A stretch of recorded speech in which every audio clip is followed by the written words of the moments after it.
Մարգարա Եղեգնաձոր Սիսիան Գորիս ճանապարհի հայկական կողմի առաջարկից Ադրբեջանը չողջևորվեց եւ կարելի ասել նույնիսկ անարձագանք թողեց։ Հակառակ դրան հայաստանյան իշխանությունները ողջևորվեցին ու ցնցացին, երբ Ալիև կրտսերը իլուր աշխարհի ցուցադրական հայտարարեց, թե հնարավորություն է տալիս Ղազախստանից հացահատիկ ներմուծել Ադրբեջանով ու Վրաստանով դեպի Հայաստան։ Պատրաստ ենք հենց այսօրվանից, առանց չափազանցության հենց այսօրվանից Հայաստանի Հանրապետության տարածքով ապահովել բեռնատար ավտոմեքենաների տարանցումը Թուրքիայից դեպի Ադրբեջան եւ Ադրբեջանից դեպի Թուրքիա։ Ինչու ադրբեջանական կողմը չարձագանքեց հայաստանյան իշխանությունների առաջարկին կամ բարի կամքի դրսևորմանը։ Քաղաքագետ վերլուծաբանների դիտարկմամբ Ադրբեջանն ունի հստակ ռազմավարություն եւ Հայաստանին, նաեւ ամբողջ աշխարհին հստակ ներկայացրել է ինչ է ցանկանում։ Դա ինքնին խոսում է այն մասին, որ Ադրբեջանի խնդիրը պարզապես ճանապարհ ստանալը չէ։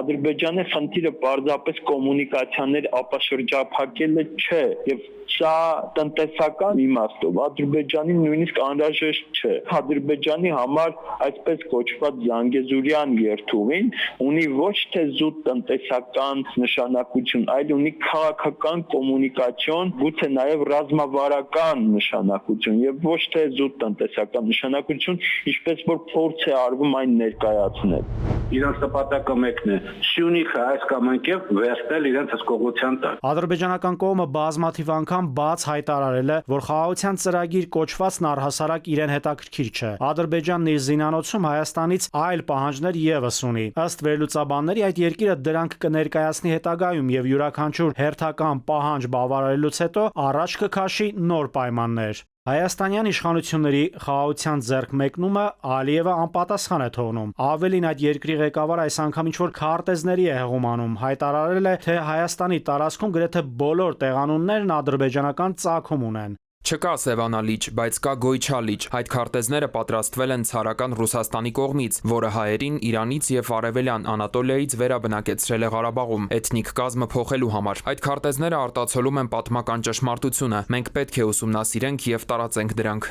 Պատմական ընտրտուկների մեջ ընկնելու պարագայում կարող է հենց ստացվի, որ ինչ-որ մեկը իր հայրենիքը գտնի Ալտայում։ Դա նախատեսված է իր ներքին լսարանի համար։ Իսկ ինչպես է արձագանքում Հայաստանի ազգային ժողովի նախագահը, երբ Ալիևը հայտարարում է, թե 500,000 ադրբեջանցի պետք է վերադառնա Հայաստան։ Ալիևի ձևակերպմամբ իրենց պատմական հողեր։ Բռնապետը մեծ հաղորդություններ է դրսևորել, թե դա չպետք է վախեցնի հայ ժողովրդին, որովհետև իրենք պետք է Հայաստան վերադառնան ոչ թե տանկերով, այլ մեքենաներով։ Ես տեքստի մեջ ազատագրելու բան չեմ տեսել, ընդհակառակը տեսել եմ, որ ասում է մենք պետք է մեքենաներով վերադառնանք, խոսքը տանկերի մասին չի եւ այլն եւ այլն։ Ալիևի աչքը Հայաստանի տարածքների վրա է, նա նոր նախապայմաններ է առաջ քաշում։ Իսկ Հայաստանի պաշտպանության նախարարն ասում է, թե այդ երկրի հռետորաբանությունը օգոստոսի 8-ից հետո փոխվել է, մեղմացել։ Նախարարը Ալիևի հայտարարությունը սակայն ոչ լսել է, ոչ էլ կարդացել։ Նաիրի Մուրադյան, ժամը լրատվական։